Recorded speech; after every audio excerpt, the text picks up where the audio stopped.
రాజమహేంద్రవరం నగరపాలక సంస్థ పరిధిలో రోడ్డు భద్రతా నిబంధనలు పాటించని వాహనాలకు ఆటోమేటిక్గా చలాన విధించేలా చర్యలు తీసుకుంటున్నట్లు కమిషనర్ రాహుల్ మీనా వెల్లడించారు. పౌరుల భద్రత కోసం సీసీ కెమెరాల వ్యవస్థను మరింత పటిష్టపరుస్తున్నట్లు తెలిపారు. నగరపాలక సంస్థ కార్యాలయంలో ట్రాఫిక్, రవాణా, టౌన్ ప్లానింగ్, ఇంజనీరింగ్ అధికారులతో ఆయన సమీక్ష నిర్వహించారు. రాష్ట్ర ప్రభుత్వ ఆదేశాల మేరకు నగరంలో ట్రాఫిక్ రూల్స్ పాటించని వాహనాలను గుర్తించేందుకు అత్యాధునిక కెమెరాలను ఏర్పాటు చేయాలని అధికారులకు సూచించారు. ఈ మేరకు కోడళ్లలో automatic number plate reader, red light violence direction కెమెరాల ఏర్పాటు, కమాండ్ కంట్రోల్ సెంటర్తో పాటు అనుసంధానం, పనితీరుపై చర్చించారు. ఈ కెమెరాలను ఆర్టీజీఎస్తో అనుసంధానించడం జరుగుతుందన్నారు. సాధ్యాసాధ్యాల పరిశీలనకు నగరపాలక ట్రాఫిక్, రవాణా శాఖ అధికారులతో ఒక టీంను ఏర్పాటు చేసి క్షేత్రస్థాయిలో పర్యటించి సమగ్ర నివేదిక అందజేయవలసిందిగా ఆదేశించారు. సమావేశంలో SE Rita, deputy city planner Naidu, P Srinivas, traffic CI Nabi, COC in-charge Raviteja, RDO అధికారులు పాల్గొన్నారు. మాజీ సైనికుల సంక్షేమ కార్యక్రమాల కోసం మాజీ సైనికుల నుంచే నిధుల సేకరణ నిలిపివేయాలని తూర్పుగోదావరి జిల్లా మాజీ సైనిక అధికారుల సంఘం మాజీ అధ్యక్షుడు నున్న మోహన్ రావు చౌదరి విజ్ఞప్తి చేశారు. 20-25 ఏళ్లు దేశానికి తమ జీవిత కాలాన్ని అంకితం చేసిన మాజీ సైనికులను ఇంటింటికి తిరిగి విరాళాలు సేకరించాలని సూచించడం అనుచితమే కాకుండా వారి గౌరవానికి భంగం కలిగించే చర్య అని ఆవేదన వ్యక్తం చేశారు. సంక్షేమ కార్యక్రమాలు ప్రభుత్వ నిధులు లేదా అధికారిక అభివృద్ధి నిధుల ద్వారా మాత్రమే నిర్వహించాలని కోరారు. మాజీ సైనికుల గౌరవాన్ని కాపాడే స్పష్టమైన మార్గదర్శకాలు వెంటనే అమలు చేయాలని డిమాండ్ చేశారు. తూర్పుగోదావరి జిల్లాలో ఖరీఫ్ 2025-26 ధాన్యం కొనుగోలు కార్యక్రమం వేగంగా కొనసాగుతుందని, ఇప్పటి వరకు జిల్లాలో మొత్తం 35,391 మంది రైతుల నుంచి 2,63,423 మెట్రిక్ టన్నుల వరిని కొనుగోలు చేసినట్లు జిల్లా జాయింట్ కలెక్టర్ వై మేఘస్వరూప్ తెలిపారు. ఇప్పటి వరకు కొనుగోలు చేసిన ధాన్యం మొత్తం విలువ 601.79 కోట్లు కాగా, ఇందులో 540.08 కోట్లు రైతుల బ్యాంక్ ఖాతాల్లోకి జమ చేసినట్లు తెలిపారు. ఇంకా 61.71 కోట్లు జమ చేయనున్నట్లు వివరించారు. నిరుద్యోగ యువతకు ఉపాధి అవకాశాలు కల్పించేందుకు ఉపాధి నైపుణ్యాభివృద్ధి సంస్థల సంయుక్త ఆధ్వర్యంలో రేపు ఉదయం 10 గంటలకు నిడదవోలు ఎస్వీఆర్ ప్రభుత్వ డిగ్రీ కళాశాల ప్రాంగణంలో జాబ్ మేళా నిర్వహించనున్నట్లు జిల్లా ఉపాధి అధికారి కె హరిశ్చంద్ర ప్రసాద్ వెల్లడించారు. ఈ మేళాలో Kisan Mart, Cred Access Grameen, ఆపాక్ ఫైనాన్స్ సర్వీసెస్, ఎస్బీఐ కట్స్, ఆర్బీఎల్ కట్స్ తదితర సంస్థలు పాల్గొంటాయని పేర్కొన్నారు.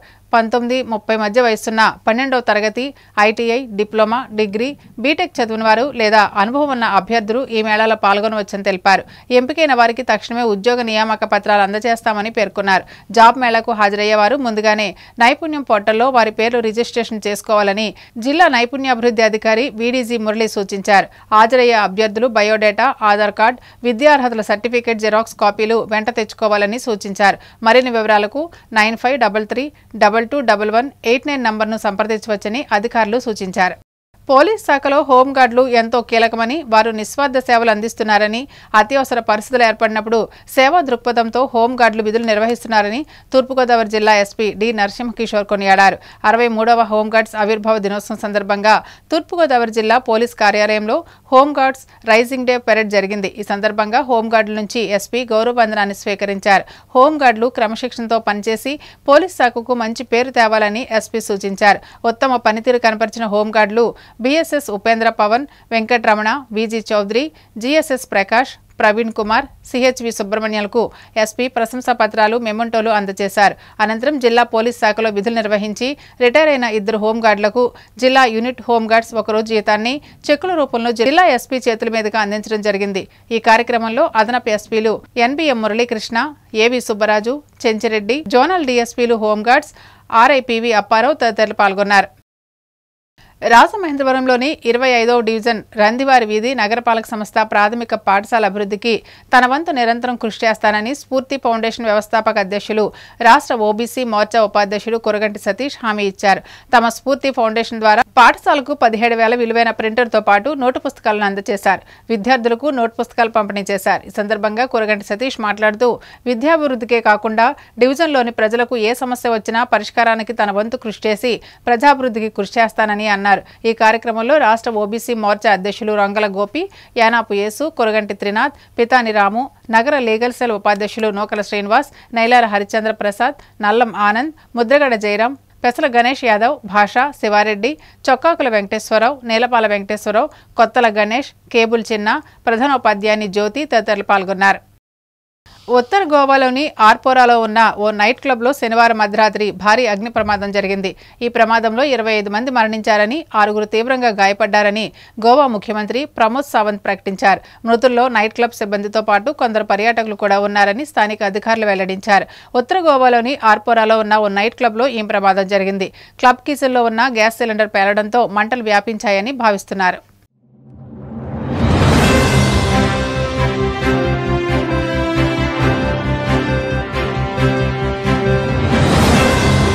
నమస్కారం. సిసిసి డిజిటల్ 2:30 PM న్యూస్కు స్వాగతం. ముందుగా ముఖ్యాంశాలు. కూటమి ప్రభుత్వం విద్యా విధానంలో విప్లవాత్మక మార్పులు తెచ్చిందన్న మంత్రి నిమ్మల. జగన్ 5 ఏళ్ల పాలనలో విద్యా వ్యవస్థను నిర్వీర్యం చేశారని విమర్శ.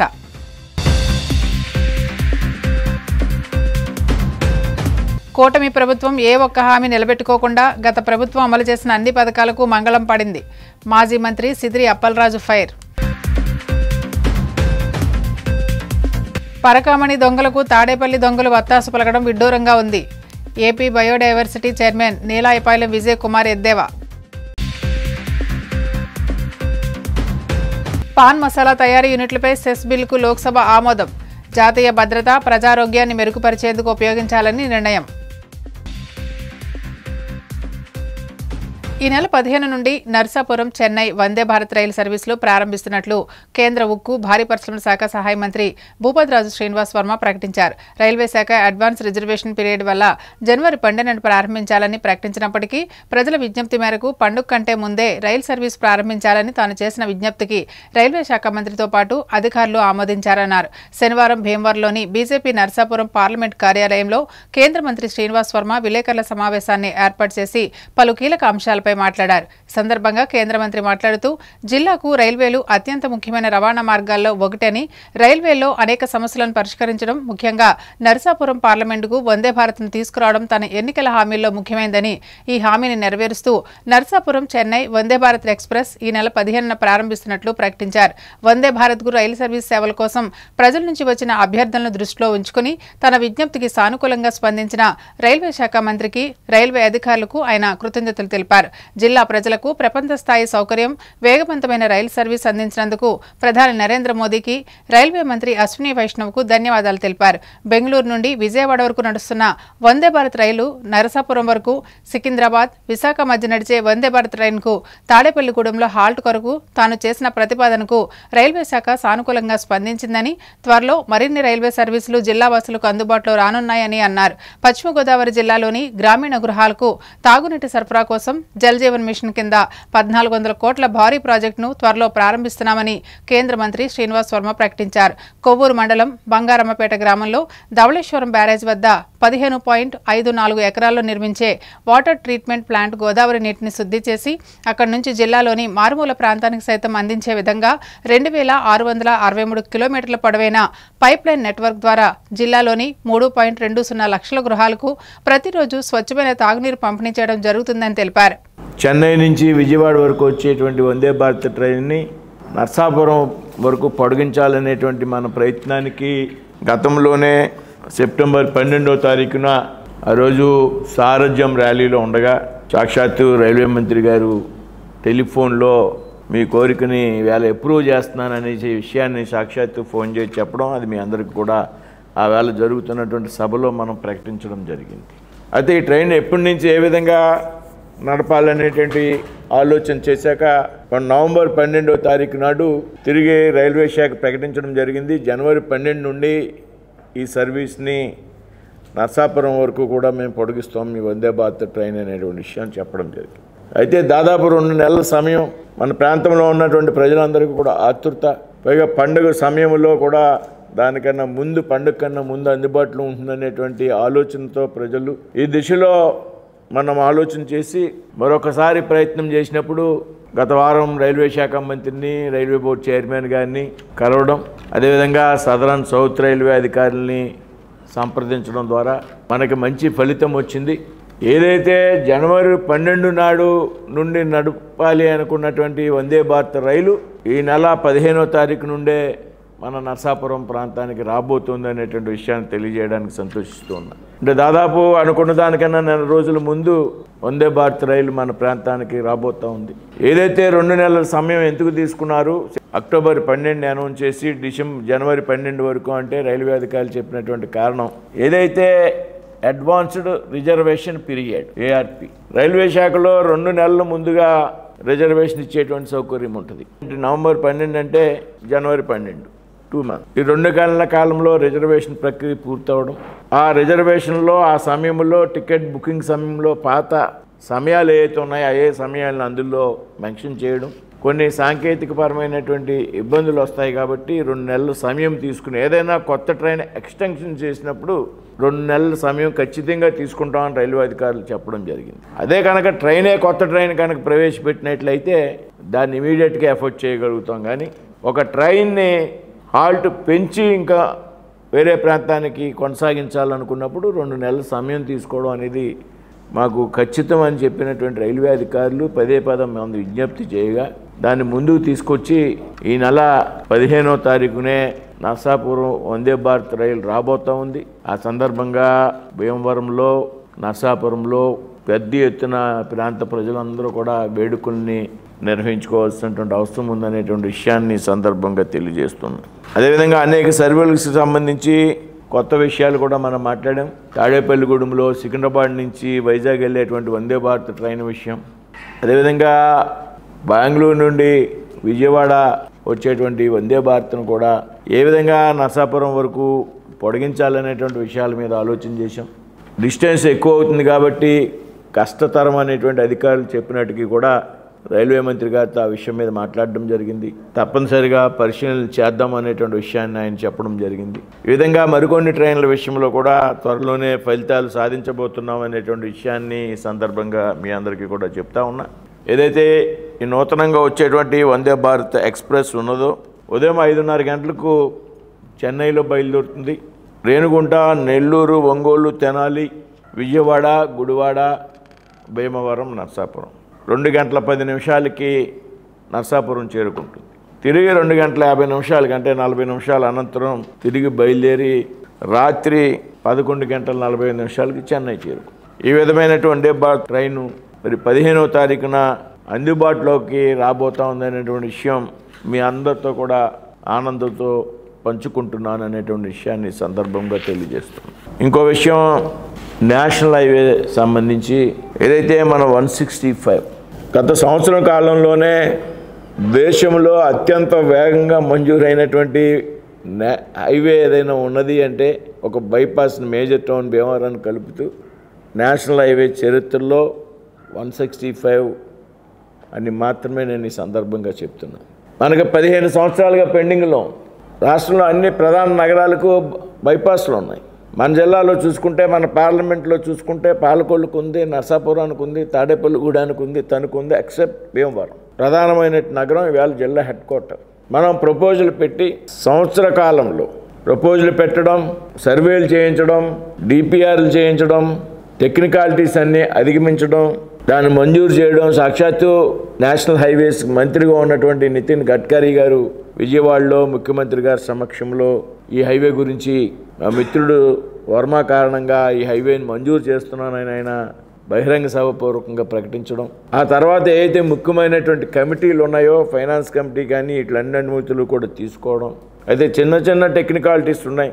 డిజైన్ల విషయంలో, కొన్ని అండర్ టన్నెల్స్ విషయంలో రైతులకు ఇబ్బంది కలగకుండా, అదేవిధంగా సర్వీస్ రోడ్డు విషయంలో చిన్న చిన్న టెక్నికాలిటీస్ ఉన్నాయి. వాటిని కూడా పరిశీలిస్తున్నారు. త్వరలోనే జనవరి నెలాఖరు నాటికి దానిని టెండర్ దిశకు తీసుకురాగలమైనటువంటి నమ్మకం నాకైతే ఉంది.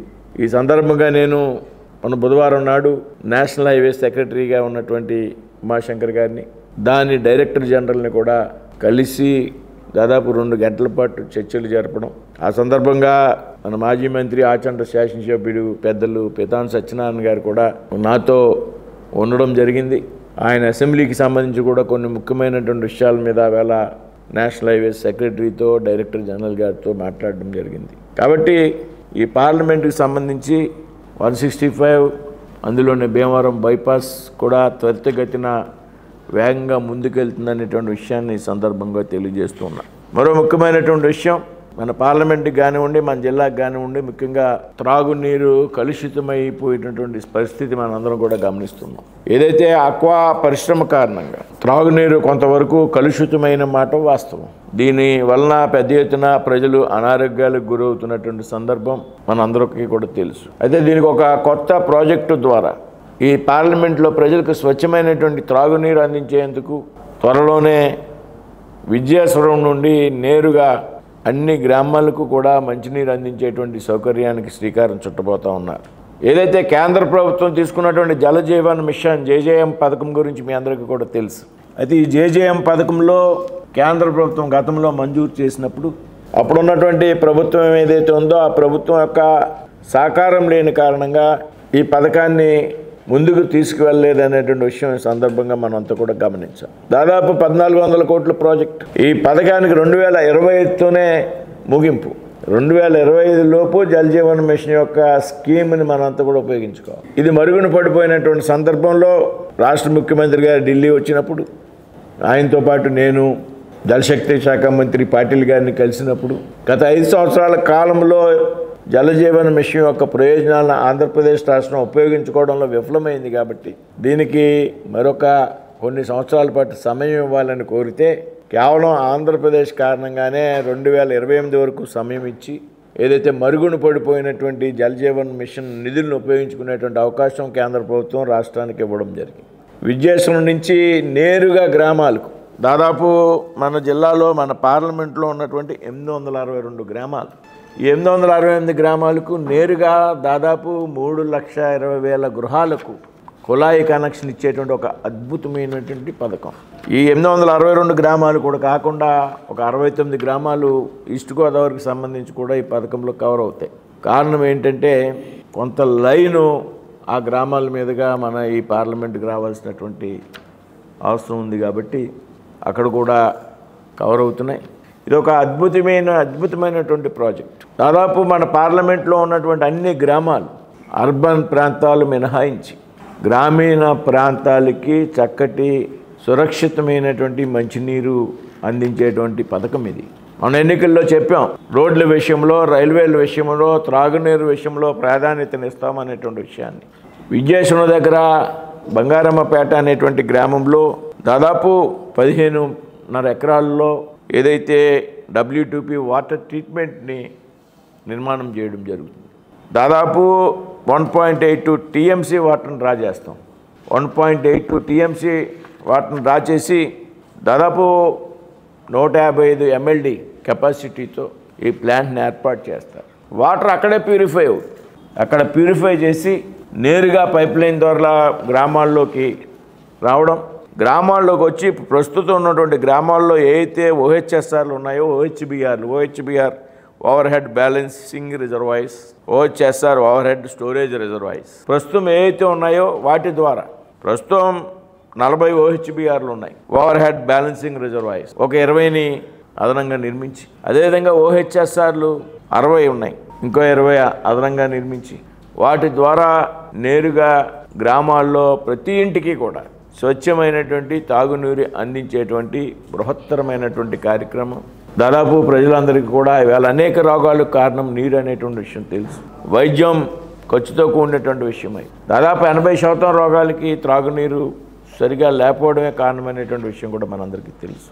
కాబట్టి త్వరలోనే పనులు ప్రారంభించడానికి సన్నాహాలు జరుగుతున్నాయి. మరి ఈ సందర్భంగా ఏదైతే దాదాపు 862 గ్రామాలకి మంచినీటి సురక్షితమైనటువంటి త్రాగునీరు పథకానికి జలజీవన్ మిషన్ ద్వారా ఉపయోగించుకోవడానికి అవకాశం ఇచ్చినటువంటి ప్రధానమంత్రి నరేంద్ర మోడీ గారికి, జలశక్తి శాఖ మంత్రి పాటిల్ గారికి అందరికీ కూడా పేరు పేరున ధన్యవాదాలు తెలియజేస్తున్నా. 3,00,000 చంద్రబాబు పాలనలోనే టీచర్ నియామకాలు జరిగాయని మంత్రి నిమ్మల రామానాయుడు అన్నారు. పశ్చిమ గోదావరి జిల్లా పోడూరు మండలం జిన్నూరు హైస్కూల్లో జరిగిన పేరెంట్స్ టీచర్స్ సమావేశంలో ఆయన ముఖ్య అతిథిగా పాల్గొని మాట్లాడారు. జగన్ 5 ఏళ్ల పాలనలో ఒక్క టీచర్ పోస్టు కూడా ఇవ్వకుండా విద్యా వ్యవస్థను నిర్వీర్యం చేశారని విమర్శించారు. తమ ప్రభుత్వం విద్యా విధానంలో విప్లవాత్మక మార్పులు తెచ్చిందన్నారు. విద్యార్థుల్లో సత్ప్రవర్తనకు తల్లిదండ్రులు బాధ్యత తీసుకోవాలని సూచించారు. అనంతరం విద్యార్థులు ఏర్పాటు చేసిన సైన్స్ ఎగ్జిబిషన్ను మంత్రి సందర్శించి విద్యార్థులతో కలిసి మధ్యాహ్న భోజనం చేశారు.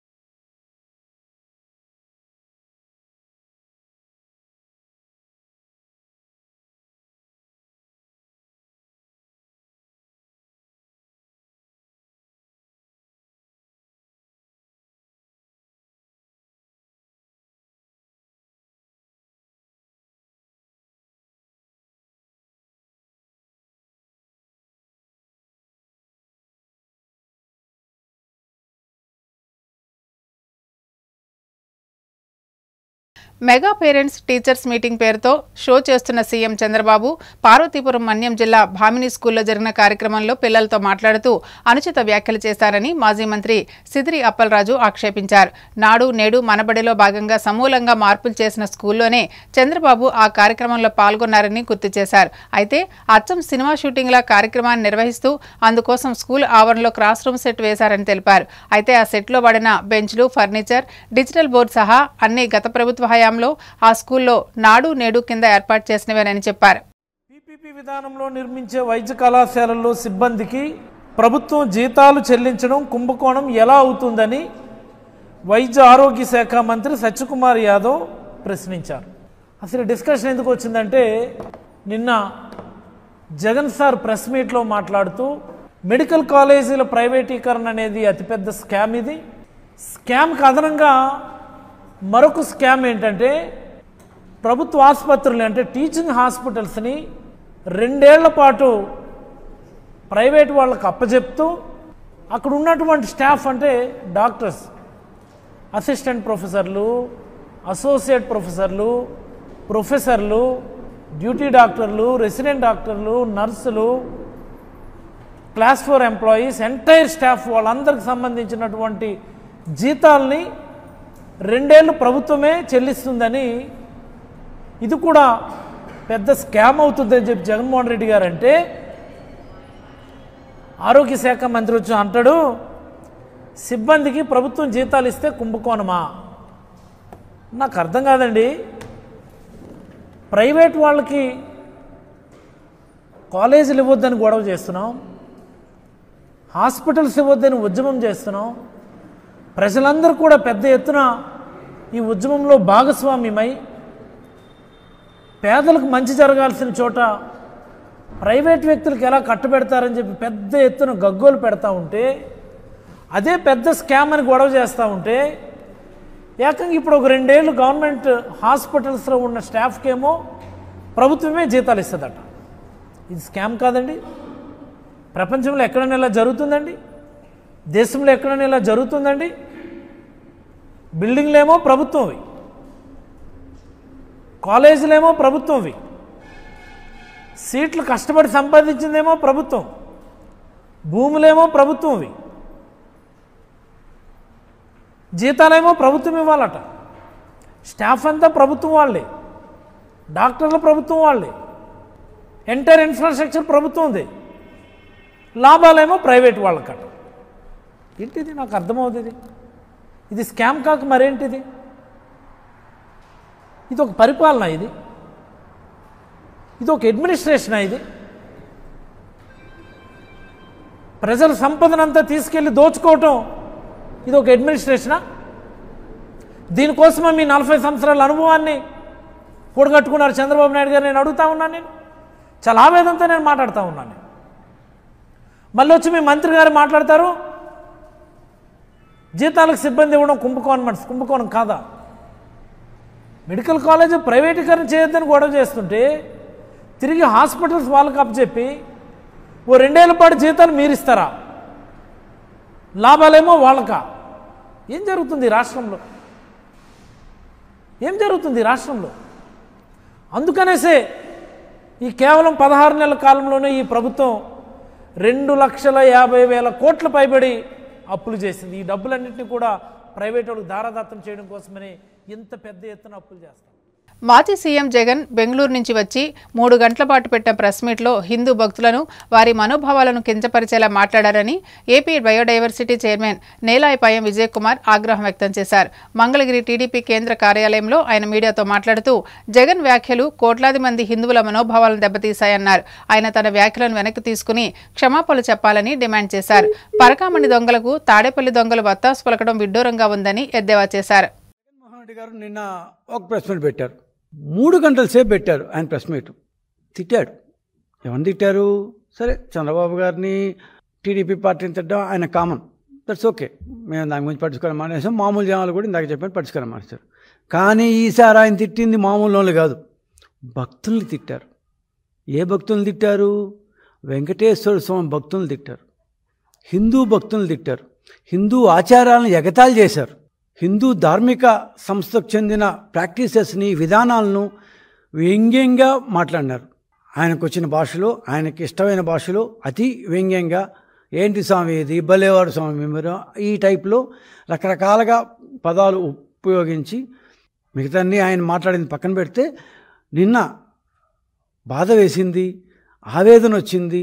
ఈయన దగ్గర మేమెందుకు తిట్టించుకోవాలి బాబు అని భక్తులు బాధపడింది, ప్రజలు బాధపడింది. ఏంటంటే వెంకటేశ్వర స్వామి భక్తులు తిట్టాడు, హిందూ దేవుళ్ళని తిట్టాడు, హిందూ మతాన్ని అన్యాపదేశంగా అన్నాడు, హిందూ మత భక్తులు తిట్టాడు. నేనేదో ఇది కావాలనో మతాల మధ్య చుచ్చుబట్ట ఇట్లాంటి ఉద్దేశం మాకు లేనే లేదు, మేము అట్లాంటి వాళ్ళం కావు, మా పార్టీ ఎప్పుడు అట్లాంటివి ప్రోత్సహించదు కూడా. కానీ నిన్న జగన్మోహన్ రెడ్డి గారు మాట్లాడింది మాత్రం ఖచ్చితంగా వెంకటేశ్వర స్వామి గుళ్ళో ఏ విధంగానైతే కొన్ని విధానాలు కొన్ని వందల వేల సంవత్సరాలుగా వస్తున్నాయో ఆ విధానాలను వ్యంగ్యంగా మాట్లాడినాడు. ఒక రకంగా చెప్పాలంటే ఎగతాళి చేశారు, ఇంకో రకంగా చెప్పాలంటే కించపరిచారు, చులకనగా చేశారు. స్వామివారికి ముడుపులు ఇవ్వడం అంటే హుండీలో కావచ్చు, ఇంకో రకంగా కావచ్చు అనేది తిరుమల యాత్రలో ఒక ప్రధానమైన ఘట్టం. లడ్డు తీసుకోవడం ఒక దాన్ని ప్రధానమైన ఘట్టం అయితే స్వామివారికి ముడుపులు ఇవ్వడం అంతకంటే ఒక ప్రధాన ఘట్టం. ఒకవేళ స్వామి వారి దర్శనం ఏదో ఒక కారణం చేత లభించకపోతే కనీసం ఆ ముడుపులు ఇచ్చేసన్నా పోదాము అనే అచంచలమైన భక్తి మామూలు భక్తులకి వెంకటేశ్వర స్వామి మీద. కరెక్ట్గా ఇట్లాంటి పాయింట్ల మీదే జగన్మోహన్ రెడ్డి గారికి ఎందుకో కోపం వచ్చింది. పాపం ఆయనకి ఎందుకయ్యా అంత కోపం వచ్చిందంటే, ఎవడో ఒకడు రవికుమార్ అని దొంగతనం చేసిన దొంగ యాదవ అడ్డంగా పట్టుబడ్డారు, లైవ్లో పట్టుబడ్డారు, వీడియోలు కూడా ఉన్నాయి. పంచలో దాదాపు $100 నోట్లను పట్టుకొని వచ్చేస్తున్నాడు, బయటకేమో $9 చూపించారు. ఇది లెక్క. ఎవరైనా ఏమంటాము, అవును తప్పే, వాడిని జైలుకి పంపించాలి అని దాన్ని ఏమంటారు, రిమాండ్లోకి తీసుకోవాలి, కోర్టులో వాడిని ప్రొడ్యూస్ చేయాలి అంటాం. కానీ జగన్మోహన్ రెడ్డి గారు వాడిని అట్లా చేయడం తప్పంట. పరకామంలో దొరికినంత మాత్రాన ఆ డబ్బు వాడు వెనక్కి ఇచ్చేస్తా అన్నాడు కదా, నువ్వు అర్జెంటుగా వాళ్ళని ఎందుకు ఇది చేయడము? వాడిని తప్పుపట్టే స్వామి, వాడు తీసుకుని $72,000 మాత్రమే. ఆడి దగ్గర నుంచి వాళ్ళ చిన్నాన్న చైర్మన్, చిన్నాన్నలు అంటే ఈ జగన్మోహన్ రెడ్డి దీంట్లో ఎప్పుడు వాళ్ళ బంధువులే ఉంటారు కదా, ఈ చైర్మన్ ఫస్ట్ చైర్మన్ అంటే ఆయన వచ్చిన తర్వాత చైర్మన్ చిన్నాన్న, వాళ్ళ చిన్నాన్న చైర్మన్ వాడి దగ్గర నుంచి 14 కోట్లు నువ్వు నొక్కేస్తాను స్వామి, ఏం స్వామి మీరు అంటూ ఎగతాళిగా మాట్లాడతారు. పులివెందులకు వెళ్ళాడు ఆయన, అదేదో లడ్డంట. అంత ఎగతాళి ఎందుకు జగన్మోహన్ రెడ్డి నీకు లడ్డు గురించి? అదేదో లడ్డంట, అదేదో లడ్డు ఎందుకు అవుతున్నాయా? మేము పవిత్రంగా భావించే ప్రసాదం అది. అట్లాంటి దాన్ని అంత వ్యంగ్యంగా మాట్లాడాల్సిన అవసరం ఏంటి నీకు? అంత చులకనగా మాట్లాడాల్సిన అవసరం ఎందుకు వచ్చిందయ్యా? పరకామను చోరీ చాలా చిన్న చోరీ అంట. అంటే పరకామన్ చోరీ ఆ దేవదేవుని పట్ల అపచారం కాదని జగన్మోహన్ రెడ్డి చెప్పారు నిన్న. ఏముంది, చిన్న ఇది కదా, దానికి అంత పెద్ద రాద్ధాంతం చేస్తారేం మీరు అని. అంటే టీటీడీలో దేవుడు హుండీలో సొమ్ము దోచేస్తే, కొట్టేస్తే, నొక్కేస్తే ఈయన 1,00,000 కోట్లు నొక్కేసినట్టు ఏముందానికి అనుకున్నాడు. యువత దేశానికి దిశానిర్దేశమని, అదే స్థాయిలో ట్రాఫిక్ నిబంధనలపై పూర్తి అవగాహన కలిగి సురక్షితమైన వాహన చోదన ద్వారా విలువైన ప్రాణాలను కాపాడుకోవాల్సిన బాధ్యత ఎంతైనా ఉందని పశ్చిమ గోదావరి జిల్లా కలెక్టర్ చెదలవాడ నాగరాణి అన్నారు. భీమవరం పట్నం గరగపరు రోడ్లోని బీబీ రాజు కూడలి నుండి ఏర్పాటు చేసిన ట్రాఫిక్పై అవగాహన 3K రన్ ర్యాలీని జిల్లా కలెక్టర్ నాగరాణి ప్రారంభించి పాల్గొన్నారు. ఈ జిల్లా ఎస్పీ అద్నాన్ నయం అస్మి, జిల్లా joint collector Rahul Kumar Reddy, DRO Sivanarayana Reddy, పెద్ద ఎత్తున కళాశాల విద్యార్థులు, అధికారులు, ప్రజలు, అథ్లెటిక్స్ వాకర్స్ అసోసియేషన్ పాల్గొని 3K రన్కు జువ్వలపాలెం రోడ్లోని అల్లూరి సీతారామరాజు విగ్రహం వరకు కొనసాగించారు. 3K రన్లో వందలాది మంది పాల్గొని పెద్ద ఎత్తున ట్రాఫిక్ నిబంధనలపై ప్లకార్డ్స్ ప్రదర్శిస్తూ రహదారి భద్రత మనందరి బాధ్యత, హెల్మెట్ ధారణ ప్రాణానికి రక్షణ, అధిక వేగం పొంచి ఉన్న ప్రమాదం, ట్రిపుల్ రైడింగ్ చేయరాదు, సెల్ ఫోన్లో మాట్లాడుతూ వాహనం నడపడం అత్యంత ప్రమాదం, మద్యం సేవించి వాహనం నడపరాదు అనే స్లోగన్లతో పట్టణ ప్రాంతమంతా మారుమోగింది. మనం కాలేజ్ స్టూడెంట్స్ లో అవేర్నెస్ క్రియేట్ చేయడం కోసం ఈ ఫిట్ ఇండియా క్యాంపెయిన్ తో పాటు అవేర్నెస్ ట్రాఫిక్ రూల్స్ మీద కూడా అవేర్నెస్ చేయడం కోసం ఈ 3K రన్ పెట్టడం జరిగింది. ఇక్కడ నుంచి బీవీ రాజు స్టాచ్యూ దగ్గర నుంచి టువర్డ్స్ ఏఎస్ఆర్ స్టాచ్యూ వరకు ఈ 3K రన్ నడుస్తుంది. సో ఇందులో పార్టిసిపేట్ చేసినందుకు అందరికీ కూడా ధన్యవాదాలు. Fit India and traffic awareness కోసం ఈ అవేర్నెస్ ప్రోగ్రామ్ పెట్టాము ఈ రోజు. So both these things are very vital. Even lean people కూడా హార్ట్ దాని సీరియస్ ఆర్గన్ ఫెయిలియర్స్ కూడా వస్తున్నాయి. It is very important. 1 గంట ప్రతిరోజు we should spare for our fitness, our body, meditation, yoga అట్లాగే యాక్టివిటీస్ చేస్తే 3 kilometre run will set the tone for that. అదే కాకుండా traffic awareness along with traffic management సరిగా, because you should not create problem for others. So we are encouraging that. మీరు అందరూ ఇక్కడ రావాలి. Are you capable of running 3 kilometers? Complete చేస్తారా? Done? Good. ఇదే spirit తో కొనసాగించాలి. Fitness is very very important in life. More than fitness, discipline in life. Never ever include alcohol in party. Enjoyment, joy అంటే అది alcohol తోనే కాదు. Alcohol బినా think of joy, joyful life. Have a great day.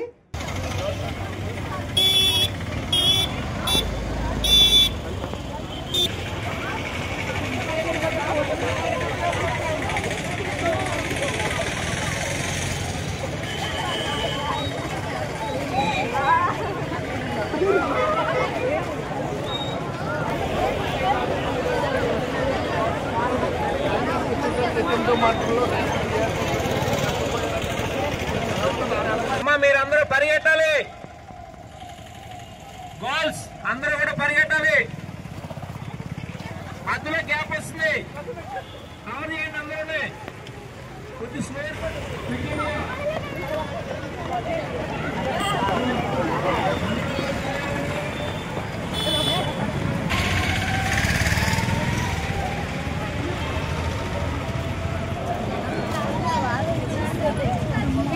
all of you, little bit exercise.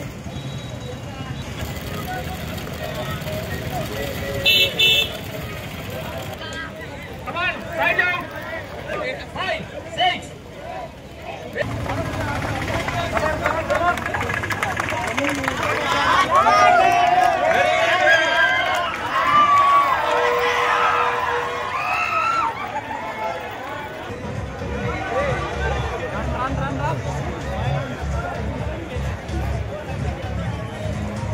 APSC welfare association Bhimavaram శాఖ ఆధ్వర్యంలో doctor BR Ambedkar 69వ వర్ధంతి సందర్భంగా భీమవరం అంబేద్కర్ సెంటర్లోని కాంస్య విగ్రహం వద్ద ఘనంగా నివాళులర్పించినట్లు అసోసియేషన్ అధ్యక్షులు డాక్టర్ ఏ వీరయ్య తెలిపారు. ఈ కార్యక్రమానికి ముఖ్య అతిథిగా Andhra Pradesh public accounts committee chairman MLA Pulavarthi Ramanjaneyulu ముఖ్య అతిథిగా విచ్చేసి మాట్లాడుతూ నవభారత రాజ్యాంగ నిర్మాత భారతరత్న డాక్టర్ బిఆర్ అంబేద్కర్ ఎంతో దార్శనికత కల నాయకుడని, ప్రపంచ మేధావని, యావత్ భారతదేశం గర్వించదగ్గ నాయకుడన్నారు. ఈ కార్యక్రమానికి విశిష్ట అతిథిగా విచ్చేసిన జిల్లా కలెక్టర్ చెదలవాడ నాగరాణి మాట్లాడుతూ నవభారత రాజ్యాంగ రచనకు నాయకత్వం వహించి చక్కటి ప్రతిభతో తరతరాల స్థితిగతులకు అనుగుణంగా యావత్ భారతావనికి దిశానిర్దేశం చేశారన్నారు. అంతటి మహానుభావుడు ఎందరో బడుగు బలహీన వర్గాల భారత పౌరులకు ఆదర్శంగా నిలిచారన్నారు.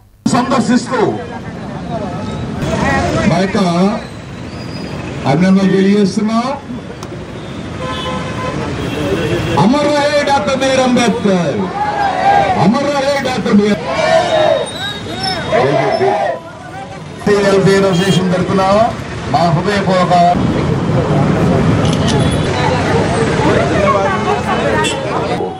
వాళ్ళ తండ్రి గారి కాలం నుంచి తర్వాత ఈరోజు ప్రకాశం చౌక్లో అంబేద్కర్ సెంటర్లో అంబేద్కర్ గారికి 69వ జయంతి 69వ వర్ధంతి కార్యక్రమం ఎంతో వైభవంగా జరుపుకుంటున్నాం. మన రాజ్యాంగ నేత అంబేద్కర్ గారు రాసిన రాజ్యాంగాన్ని ఈరోజు కూడా మనం అమలు చేసుకుంటున్నాం.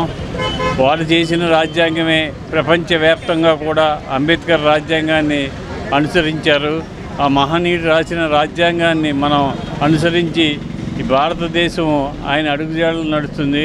వారికి 69వ వర్ధంతి శుభాకాంక్షలు, అభినందనలు, నివాళులు అర్పిస్తూ వారు ఏ ఆశయాల కోసం అయితే పోరాడారో తెలుగుజీవుల అభ్యున్నతి, వారి విద్యా వ్యాప్తి, వారి హక్కుల కోసం నిలబెట్టాలని చెప్పేసి పోరాడారు. అలాగే భారతదేశం యొక్క కీర్తిని రాజ్యాంగం ద్వారా ప్రపంచ దేశానికి తెలియజెప్పారు. సోషల్ జస్టిస్లో కేవలం బడుగు వర్గాలే కాకుండా స్త్రీల అభ్యున్నతికి కూడా వారు ఆకాంక్షించారు. వారికి ఈరోజు ఘనంగా నివాళులు అర్పిస్తూ వారి చెప్పిన ఆశయాలకు అనుగుణంగా నడుచుకోవాలని చెప్పేసి కోరుకుంటూ జిల్లా అధికారులు మన గౌరవ జిల్లా కలెక్టర్ నాగరాజు గారు హాజరైనారు. అలాగే మన భీమవరం పట్టణ ఎమ్మెల్యే గారు పులపతి అంజయ్య గారు హాజరైనారు. అలాగే ఇక్కడ అంబేద్కర్ జేబీ పార్టీ తరఫున నాయకులు, అలాగే మున్సిపల్ కమిషనర్ గారు, డిఎస్డబ్ల్యూ గారు, అలాగే తహసీల్దార్ గారు, ఆర్డీ గారు అందరూ హాజరై మరి ఈరోజు మన భీమవరం పట్టణంలో జన నివాళి అంబేద్కర్కి అర్పించుకున్నాము. భారత రాజ్యాంగాన్ని నిర్మించిన డ్రాఫ్టింగ్ కమిటీ చైర్మన్ ఉన్నటువంటి అంబేద్కర్ గారికి ఈరోజు మన పట్టణంలో అందరూ పూర్వ ప్రముఖులు, ఇక్కడ విద్యార్థులు అందరూ జన నివాళి అర్పించడం జరిగింది. బాబాసాహెబ్ అంబేద్కర్ గారి 69వ స్వాతంత్ర సందర్భంగా మన పట్టణంలో ఉన్నటువంటి అంబేద్కర్ గారి విగ్రహానికి గౌరవ శాసనసభ్యులు, గౌరవ కలెక్టర్ మేడము, అలాగే డిఆర్ఓ గారు, ఇతర అధికారులు, పూర్వ ప్రముఖులు అందరూ కూడా నివాళులు అర్పించడం జరిగింది.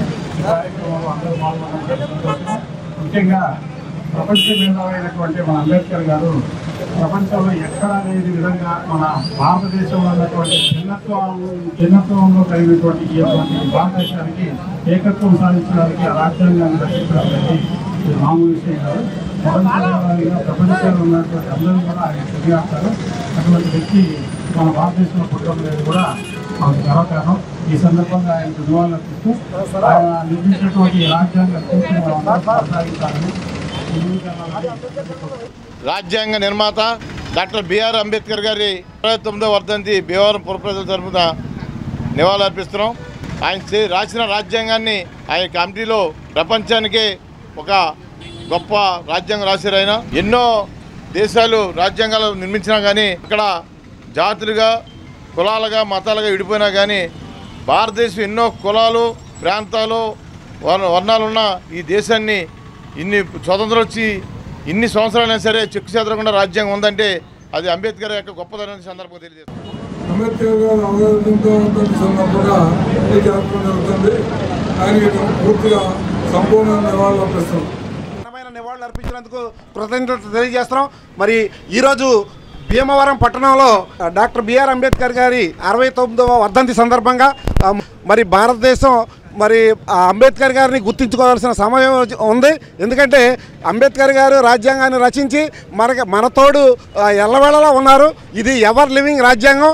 ఒక భారతీయ పౌరుడు భారతదేశంలో పుట్టి చనిపోయేంత వరకు ఎలా ప్రవర్తించాలి, ఏ రకంగా నడుచుకోవాలి, ఏది తప్పు ఏది ఒప్పు అనే ప్రతి అంశాన్ని రాజ్యాంగంలో ఎవర్ లివింగ్ రాజ్యాంగంలో పొందుపరచడం జరిగింది. ప్రపంచంలో ఏదైనా ఉందంటే మన భారత రాజ్యాంగం. మన భారత రాజ్యాంగం యొక్క ఔన్నత్యం అలాంటిది. సో కాబట్టి భిన్నత్వంలో ఏకత్వం అనేది మన వివిధ జాతులు, కులాలు, మతాలు ఏవో ఎన్ని ఉన్నప్పటికీ కూడా అందరూ ఒకటే అని చెప్పేటటువంటి జాతీయ సమైక్యత భావాన్ని కూడా మన రాజ్యాంగం తెలియజేస్తుంది. కాబట్టి మనకి ఎటువంటి అరమరికలు లేకుండా అందరూ ఏకత్వంగా కలిగి ఉండి ఆ ఏకత్వంలో భాగస్వాములై అందరూ ఒకే మాట ఒకే దేశం ఒకే బాట కింద మనమందరం కూడా ప్రయాణించాల్సిందని ఈ సందర్భంగా తెలియజేస్తూ రాజ్యాంగ నిర్మాత డాక్టర్ బిఆర్ అంబేద్కర్ 69వ వర్ధంతి సందర్భంగా డాక్టర్ బిఆర్ అంబేద్కర్ పశ్చిమ గోదావరి జిల్లా ఆశయ సాధన కమిటీ ఆధ్వర్యంలో భీమవరం 2 టౌన్లోని అంబేద్కర్ సెంటర్ వద్ద అంబేద్కర్ విగ్రహానికి పూలమాల వేసి ఘన నివాళులర్పించారు. సందర్భంగా అంబేద్కర్ ఆశయ సాధన కమిటీ రాష్ట్ర అధ్యక్షులు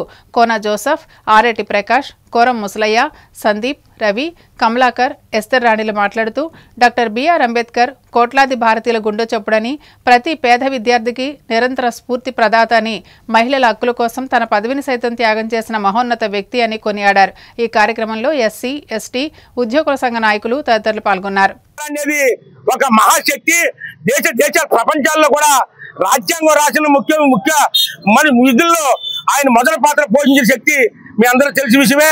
రాజ్యాంగం రాయటానికి ఆయన సమస్తము కోల్పోయి వారి నలుగురి బిడ్డల్ని కూడా మరి కోల్పోవడం జరిగింది. మన ప్రభుత్వం ప్రత్యేక శ్రద్ధ తీసుకొని అంబేద్కర్ ఆశయాల్ని, అంబేద్కర్ రాజ్యాంగాన్ని ప్రపంచానికి అందరూ కూడా తెలియజేయాలని కోరుతున్నాం. అంబేద్కర్ చిత్రపటాన్ని కరెన్సీ మీద కూడా ముద్రించాలని కోరుతున్నాం. మరి అంబేద్కర్ చరిత్రని 6వ తరగతి నుంచి 10వ తరగతి వరకు కూడా ఆల్రెడీ ఆయన విద్యలో మరి పిల్లలందరూ కూడా మరి ఒక పాఠంగా దాన్ని పిల్లలకు అందరూ తెలియజేసి అంబేద్కర్ జీవిత చరిత్రని పాఠ్య పుస్తకాల్లో ప్రచురించి దాని ఒక ఏబిసి సెక్షన్ల కింద ప్రతి సెక్షన్లో కూడా పిల్లలు తెలుసుకునే విధానాన్ని పిల్లలు తెలియజేయాలని కోరుకుంటూ అంబేద్కర్ సెంటర్ లో అంబేద్కర్ 69వ వర్ధంతి జరుపుకుంటూ అన్ని సంఘాలు కలిపి ఈ కార్యక్రమాన్ని ఇంత జయప్రదం చేసినందుకు ముందుగా అంబేద్కర్ ఆదాయ సాధన కమిటీ జిల్లా పరిషత్ అందరికీ ధన్యవాదాలు తెలియజేస్తూ మరి ఇలాగ ఎన్నో కార్యక్రమాలు అందరూ కలిసికట్టుగా చేసి ఇంకా ముందుకు తీసుకెళ్లాలని కోరుకుంటూ రాబోయే రోజుల్లో కేంద్ర రాష్ట్ర ప్రభుత్వాలు బీసీ వాళ్ళ చాయ్ వాళ్ళ నరేంద్ర మోడీ గారు మరి రాజ్యాంగం పుణుకుపుచ్చుకుని మరి రాష్ట్రంలో మరి కేంద్ర ప్రభుత్వంలో ప్రధానంగా అయ్యారంటే బాబాసాహెబ్ అంబేద్కర్ సలహా అని చెప్తున్నాను. ఇవాళ ప్రతి ప్రభుత్వ కార్యాలయాల్లో అంబేద్కర్ గారి విగ్రహం పెట్టాలి. ప్రతి ఎమ్మెల్యే, ఎమ్మెల్సీ, కేంద్ర మంత్రులు, రాష్ట్ర మంత్రులు ఇంట్లో కూడా ప్రతి ఆఫీసులో కూడా అంబేద్కర్ గారి చిత్రపటం పెట్టాలి తప్ప ఈ సీఎంలు పిఎంల ఫోటోలు కాదు. ముందు ప్రధానంగా అంబేద్కర్ గారి ఫోటో పెట్టాలి. అలాగే మా జోసెఫ్ గారు చెప్పినట్టుగా కరెన్సీ నోట్ల పైన అంబేద్కర్ చిత్రపటం పెట్టాలని మేము ఎప్పటి నుంచో పోరాటం చేస్తాం. అంబేద్కర్ వాదులు ముఖ్యంగా తెలుసుకోవాల్సింది ఏంటంటే ముందు మన అంబేద్కర్ గురించే మాట్లాడాలి, అంబేద్కర్ గురించే ప్రచారం చేయాలి, అంబేద్కర్ గురించే ఆలోచన చేయాలి, అంబేద్కర్ ఆలోచనని ఈ సమాజంలో తీసుకెళ్ళాలి. మరి అంబేద్కర్ ఎంతో దూరదృష్టితోటి రాజ్యాంగంలో మహిళలకు సగం ఉన్నటువంటి మహిళలకి హక్కులు కల్పించారు. అంబేద్కర్ గారు మహిళలకు హక్కులు కల్పించకపోతే ఏ నాయకుడు కూడా ఈ దేశంలో అంబేద్కర్కి మహిళలకి హక్కులు వచ్చేవి కావు. సగం సమాజంలో ఉన్నటువంటి మహిళలకి వారి హక్కుల్ని పూర్తిగా మరి రక్షించాలని సందర్భంగా నేను తెలియజేసుకున్నా.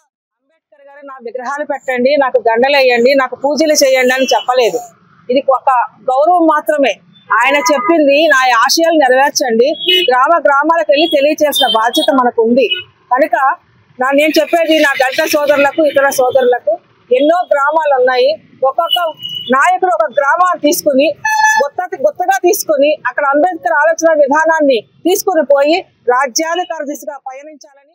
పాన్ మసాలా తయారీ యూనిట్లపై సెస్ విధిస్తూ తద్వారా వచ్చే నిధులను జాతీయ భద్రతను బలోపేతం చేయడానికి, ప్రజారోగ్యాన్ని మెరుగుపరచడానికి వినియోగించాలని ప్రతిపాదించే health security national security cess bill 2025ను లోక్సభ ఆమోదించింది. పాన్ మసాలా కంపెనీలపై సెస్ను ప్రతిపాదిస్తూ ఆర్థిక మంత్రి నిర్మలా సీతారామన్ ఈ బిల్లును సభలో ప్రవేశపెట్టారు. ఈ బిల్లుపై జరిగిన చర్చకు సమాధానమిస్తూ ప్రజారోగ్యం రాష్ట్రాల పరిధిలోని అంశం కాబట్టి సెస్ ద్వారా వచ్చే నిధులను రాష్ట్రాలతో పంచుకుంటామని ఆమె స్పష్టం చేశారు. ఈ సెస్ ద్వారా సమకూరిన నిధులను జాతీయ భద్రత, ప్రజారోగ్యానికి వినియోగించినట్లు తెలిపారు. పార్లమెంటు దిగువ సభలో ఈ బిల్లును మోజువాణి ఓటు ద్వారా ఆమోదించారు. Cess which gets collected, part of which will be spent on public health, the other part of it will go for defense related purposes. The moment I say this, and of course there are members who have spoken about it as well, so I'm giving a clarification. Public health is a state domain. States manage public health. National defense is a government of India domain. In the list of businesses for center and state, it's very clearly divided. In this day and age, where credible defense capabilities are absolutely critical for national defense, we need to raise resources to buffer defense requirements. Also because modern conflicts are dominated by precision weapons, autonomous systems, space assets, and also cyber operations. So as it is, they are becoming capital intensive. They are becoming such in nature that unless you periodically update the technology, they are not even ready for a modern day warfare. From the ramparts of the Red Fort, Honorable Prime Minister had said, Mission Sudarshan Chakra. Mission Sudarshan Chakra means building a wall of security around the country's key locations. So now the warfare is not just in the borders. Key locations will have also got to be protected. Industrial and public sector undertakings are all heavily invested in. We need to protect them. The enemy should not be given any chance to penetrate.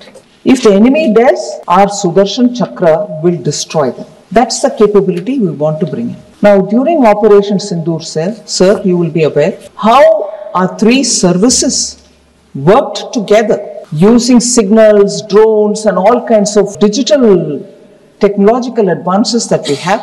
We neutralized the targets without our troops even crossing the border. And without one civilian casualty, because of our acts, no civilian casualty here and even across the border. So the humanitarian line was also very clear.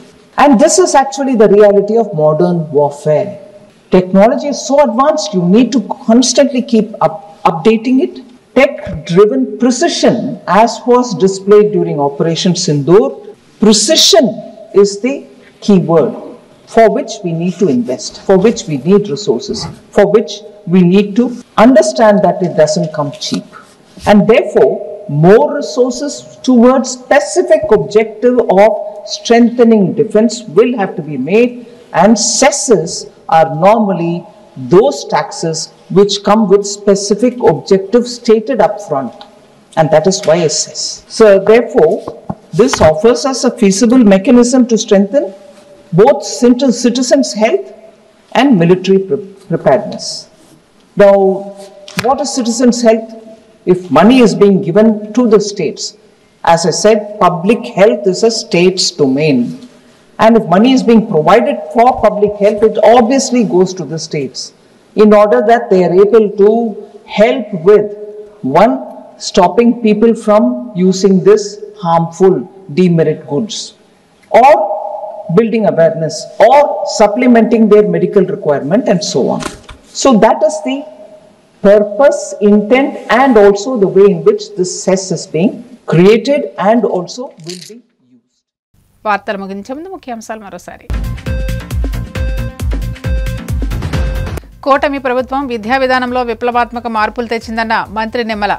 Jagan 5 ఏళ్ల పాలనలో విద్యా వ్యవస్థను నిర్వీర్యం చేశారని విమర్శ.